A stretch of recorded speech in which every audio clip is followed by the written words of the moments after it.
दोस्तों, कभी हार ना मानना एक अद्भुत गुण है जो किसी भी व्यक्ति को सफलता की ओर ले जा सकता है। यह वह शक्ति है जो हमें चुनौतियों का सामना करने और अपने लक्ष्यों को प्राप्त करने में मदद करती है। दृढ़ता के बिना हम आसानी से हार मान सकते हैं और अपने सपनों को छोड़ सकते हैं। इस वीडियो में हम कभी हार ना मानने की शक्ति और इसके महत्व के बारे में जानेंगे।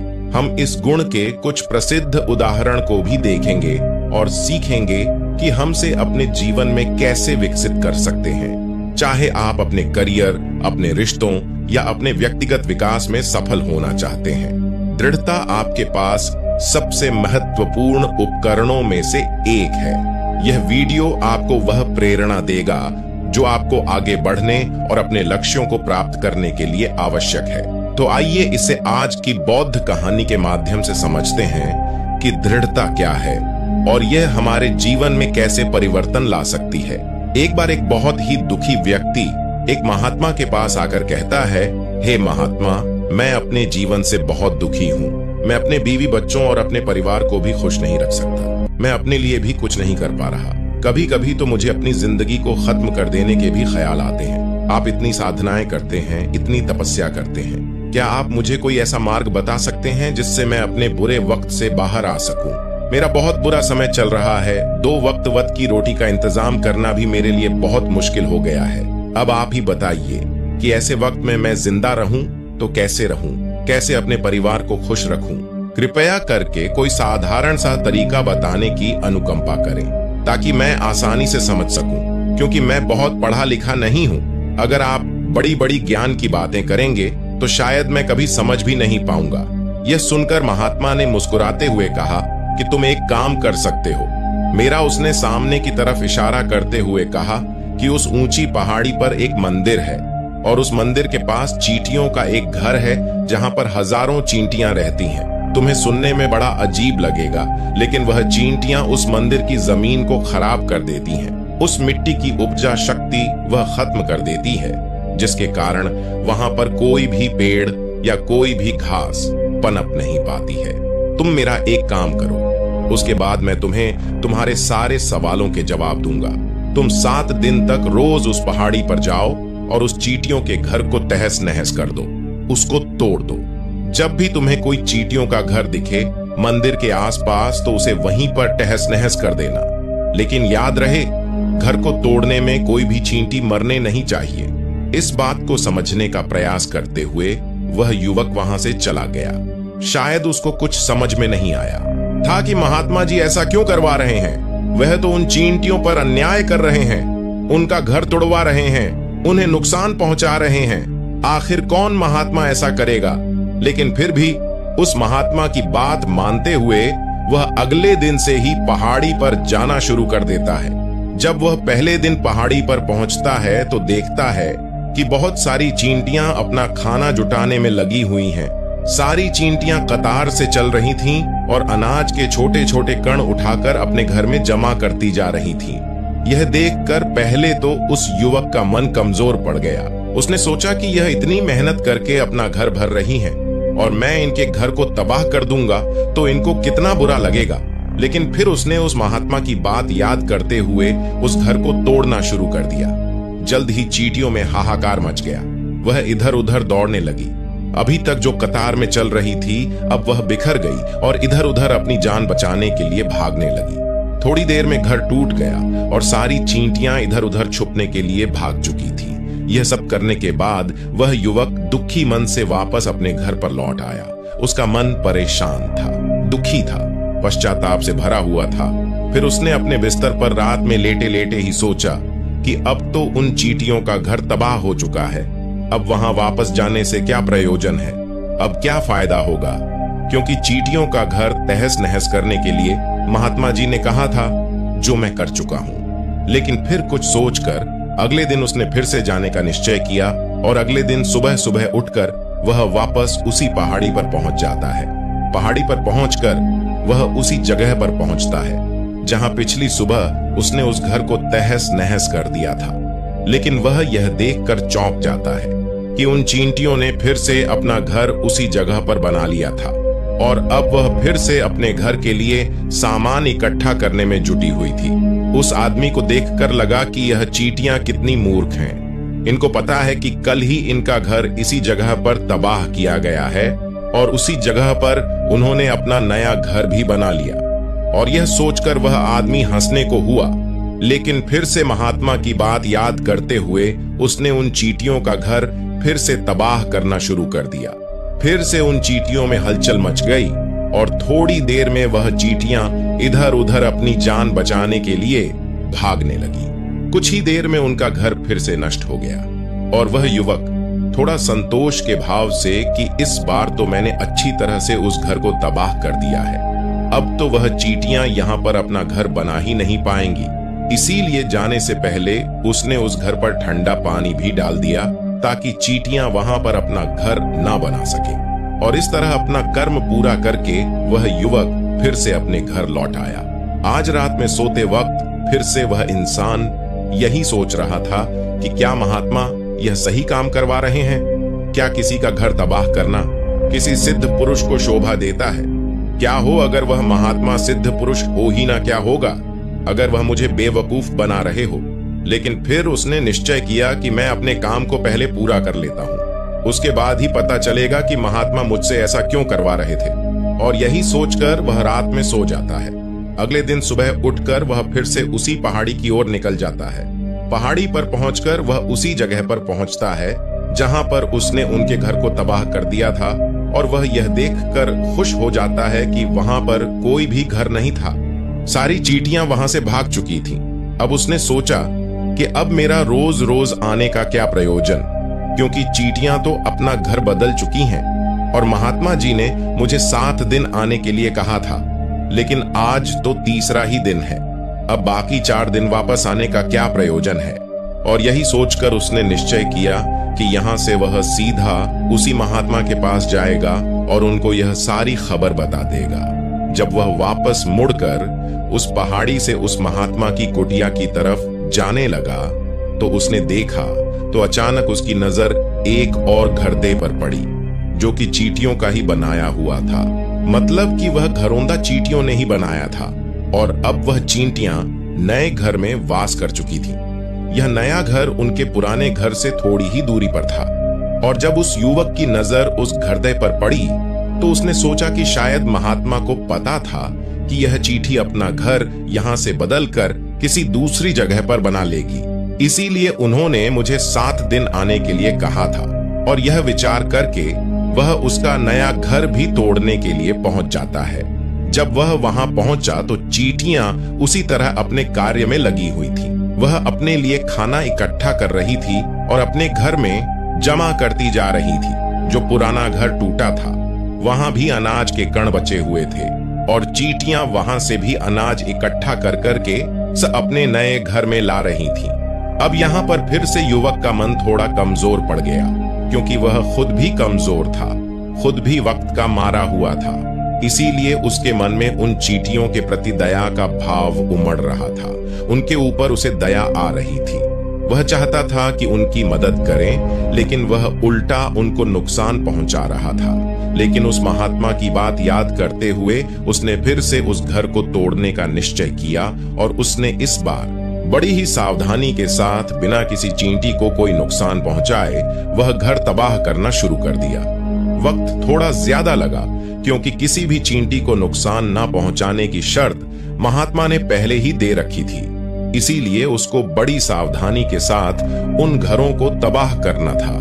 लेकिन आखिरकार उसने उस घर को भी तबाह कर दिया और उस घर को तबाह करने के बाद वह बड़े ही दुखी मन से, इस बार वह पहले से भी ज्यादा दुखी था, क्योंकि उसने उनका नया घर भी तोड़ दिया था।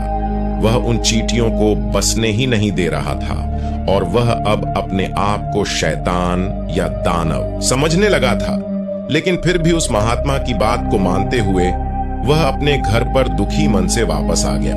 रात में सोने से पहले एक बार उसने फिर से सोचा कि मैं कितना बड़ा शैतान हूं, कितना बड़ा दानव हूं। पुराना घर तो छोड़ो, मैं उन चींटियों को कहीं भी बसने के लिए कोई जगह ही नहीं दे रहा हूं। वह चींटियां मेरे बारे में क्या सोचती होंगी, वह कितना दुत्कार होंगे उस परमात्मा को जो मेरे द्वारा यह काम करवा रहा है।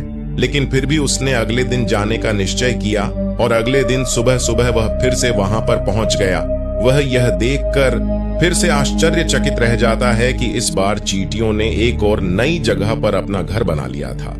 वह पहले से भी ज्यादा ऊर्जा के साथ काम कर रही थी और उन्होंने एक रात में पहले से भी बड़ा घर बना लिया था और अब वह फिर से अपना अनाज और खाना इकट्ठा करने में जुटी हुई थी। यह देखकर उस आदमी को लगा कि यह चींटियां किस मिट्टी की बनी हुई हैं। मैं इनको बार बार यहाँ से भगाने की कोशिश कर रहा हूँ और यह वहीं पर अपना घर बना लेती हैं। क्या इनको पता नहीं है कि मैं इन्हें यहाँ पर कभी भी बसने नहीं दूंगा? यह चींटी है, दिखने में इतनी छोटी है, लेकिन फिर भी यह मुझसे हार नहीं मान रही है। बड़े ताज्जुब की बात है। और इस बार उसने गुस्से में उस घर को तहस नहस करना शुरू कर दिया। लेकिन इस बार तहस नहस करते हुए कुछ चींटियां वहीं पर मर गई, उसके पैरों तले कुचल दी गई। कुचलने के बाद जब वह अपने अहंकार से बाहर आया तो उसने देखा कि गुस्से में उसने उन चींटियों को कितनी क्षति पहुंचा दी है। उसका मन पश्चाताप से भर गया और वह रोता हुआ अपने घर की तरफ बढ़ गया। रात में सोते वक्त उसने सोचा कि मैं उन चींटियों पर बहुत ज्यादा अत्याचार कर रहा हूं, अब इससे ज्यादा अत्याचार मैं नहीं कर पाऊंगा। और यही सोचकर वह अगले दिन उन चींटियों के लिए अपने घर से थोड़ा आटा लेकर उसी पहाड़ी पर पहुंच जाता है। आज उसके मन में उन चींटियों के प्रति श्रद्धा का भाव था, दया का भाव था। आज वह उनकी मदद करना चाहता था। और जब वह वहां पर पहुंचा तो चींटियां फिर से अपने नए घर को बनाने में जुटी हुई थी। उसने बड़ी ही दया के साथ उन चींटियों को अपना लाया हुआ आटा खिलाया और अगले 3 दिनों तक वह ऐसा ही करता रहा जो इंसान पिछले 4 दिनों से चींटियों को नुकसान पहुंचा रहा था। अब वही इंसान उन्हें मदद कर रहा था। वह रोज सुबह जाता और उन चींटियों को अपने हाथों से आटा खिलाता। 7 दिन के बाद वह युवक उस महात्मा के पास पहुंचकर हाथ जोड़कर बोलता है कि हे महात्मा जी, मुझे माफ कर देना। मैंने उन चींटियों का घर तबाह करने के लिए बहुत कोशिश की। मैंने उनका घर तबाह किया भी, एक बार नहीं 4-4 बार मैंने उनका घर तोड़ा। उसके बाद मैं हिम्मत नहीं कर पाया, उनके घर को नहीं तोड़ पाया। मैं समझ सकता हूं कि मैंने आपका काम पूरा नहीं किया और इसके बदले आप मुझे वह तरीके भी नहीं बताएंगे जो कि मुझे मेरे बुरे समय से बाहर निकाल सकते हैं। लेकिन मुझे इसका कोई दुख नहीं है। मुझे लगता है कि मैंने जो किया वह सही किया, इसीलिए मैं आपसे आज्ञा लेकर वापस जा रहा हूं। कृपया मुझे वापस अपने घर जाने की आज्ञा दीजिए। यह सुनकर उस महात्मा ने मुस्कुराते हुए कहा कि अरे बेटा, इतनी भी क्या जल्दी, रुको तो सही, जलपान तो कर लो, थोड़ी देर ठहर जाओ, उसके बाद चले जाना। और यह कहकर वह महात्मा उस युवक के लिए पानी लेकर आते हैं। पानी पिलाने के बाद महात्मा उस युवक से पूछते हैं कि तुम मुझे यह बताओ कि आखिर तुम उन चींटियों का घर तबाह क्यों नहीं कर सके? वह चींटियां तो छोटी छोटी हैं और तुम इतने विशाल हो, फिर भी तुम उन छोटी छोटी चींटियों का घर तबाह नहीं कर पाए। कहां है तुम्हारी शक्ति, तुम्हारा बाहुबल? इसका जवाब देते हुए उस युवक ने कहा कि हे गुरुवर, मैंने उन चींटियों का घर तबाह कर दिया था, बार बार किया था। एक बार तो मैंने गुस्से में उन चींटियों को भी हानि पहुंचा दी थी, लेकिन जिस दिन मैंने उनको हानि पहुंचाई उसी दिन मेरे को लगा कि मैं उनको क्यों हानि पहुंचा रहा हूं, क्यों इनको इतनी तकलीफ दे रहा हूं, और उसी दिन से मैंने उनको नुकसान पहुंचाने की बजाय उनकी सहायता करनी शुरू कर दी। यह सुनकर उस महात्मा ने कहा कि यही तो सीखने की बात है। एक छोटी सी सिख हमें जीवन का संदेश दे जाती है। मैंने तुम्हें उन चींटियों का घर तबाह करने के लिए नहीं भेजा था। मैंने तुम्हें भेजा था ताकि तुम उन चींटियों से कुछ सीख ले सकूं। तुम्हें क्या सीख मिली? उन चींटियों से क्या मुझे बता सकते हो? यह सुनकर उस युवक ने पूरी कहानी बयान कर दी। पूरी कहानी सुनने के बाद महात्मा ने मुस्कुराते हुए कहा कि बेटा, तुमने जो महसूस किया मैं वही तुम्हें दिखाना चाहता था। वह यह था कि तुमने कितनी ही बार उनके घर को तोड़ने की कोशिश की, कितनी ही बार प्रयास किया कि उनका घर तबाह हो जाए, लेकिन वह हर बार अपना नया घर बना लेती थी। उन्होंने कभी भी हार नहीं मानी। अगर वह हार मान लेती तो चींटियां तुम्हें वहां पर नहीं मिलती। जब एक छोटी सी चींटी अपने विश्वास और मेहनत से इतने बड़े आदमी का दिल बदल सकती है, तो तुम तो इंसान हो, तुम तो अपना मन बदल ही सकते हो। अपने जीवन में अपनी किस्मत ना बदलने का कोई कारण तुम्हारे पास नहीं बचता। जीवन कार्यशील का नाम है, कर्मशील का नाम है, लेकिन हम मनुष्य एक दो बार हार मिलने पर ही टूट जाते हैं, हताश हो जाते हैं और फिर जीवन में प्रयास ही नहीं करते। और कुछ लोग तो अपनी जिंदगी को खत्म करने पर उतारू हो जाते हैं। लेकिन जानवरों में तुमने एक बात देखी होगी कि वह अपना जीवन खुद से कभी खत्म कर ही नहीं सकते हैं। तुमने कभी नहीं सुना होगा कि किसी जानवर ने आत्महत्या कर ली, चाहे वह जानवर कितना ही भूखा क्यों ना हो, कितना ही दुखी क्यों ना हो, लेकिन वह अपने जीवन के लिए हमेशा संघर्ष करता रहता है। लेकिन वहीं पर दूसरी तरफ हम मनुष्य एक दो बार हताश होने पर ही अपना जीवन खत्म कर लेते हैं। जीवन तो कर्म करने का नाम है, इसीलिए मृत्यु से पहले कर्म करना कभी मत छोड़ना, क्योंकि मृत्यु के बाद तो तुम परम विश्राम में चले ही जाओगे। तो उससे पहले कर्म करना क्यों छोड़ रहे हो, क्यों हताश हो रहे हो? अगर तुम्हारा एक घर टूट गया है तो दूसरा घर बनाने का प्रयास करो, कोशिश करो। और कोशिश करने वालों की कभी हार नहीं होती। ये तो उन चींटियों से देख चुके हो, देखने में तुमसे कितनी छोटी है वह चींटियां और तुम इतने बड़े हो, लेकिन उनका मन तुम्हारे मन से इतना बड़ा है, इतना विशाल है, इतना दृढ़ संकल्प है कि इतनी बार घर टूटने पर भी उन चींटियों ने कभी हार नहीं मानी। दूसरी सीख यहां से लेने की थी, वह यह थी कि जब भी हमारे ऊपर बुरा समय आता है तो हमें लगता है कि यह समय कभी नहीं जाएगा, यह समय मेरे जीवन को बर्बाद कर देगा, मुझे कभी नहीं जीने देगा। और अपने इन्हीं ख्यालों से, जिनका असलियत में कोई भी अस्तित्व नहीं है, वह सिर्फ विचार हैं, और वही विचार हमारे मन को दुखी कर देते हैं और इसीलिए हम प्रयास करना भी छोड़ देते हैं। लेकिन तुम खुद सोचो कि बार बार प्रकृति हमें दुख पहुंचाएगी, नुकसान पहुंचाएगी, लेकिन कब तक पहुंचाएगी? अगर हम बार बार फिर से उठकर फिर से नया प्रयास करते रहेंगे तो प्रकृति भी हमारे सामने घुटने टेक देगी और वह भी एक दिन हमारे ऊपर दयावान हो जाएगा और वह हमें सब कुछ देने लगेगा जिसकी हमने कभी कामना भी नहीं की थी। इसीलिए यह भी कहा जाता है कि बुरा वक्त किसी का भी हमेशा नहीं रहता। तुमने खुद देखा कि तुम उन चींटियों को तबाह करने के लिए पहुंचे थे, लेकिन बाद में तुमने उन चींटियों को अनाज और आटा देने लगे।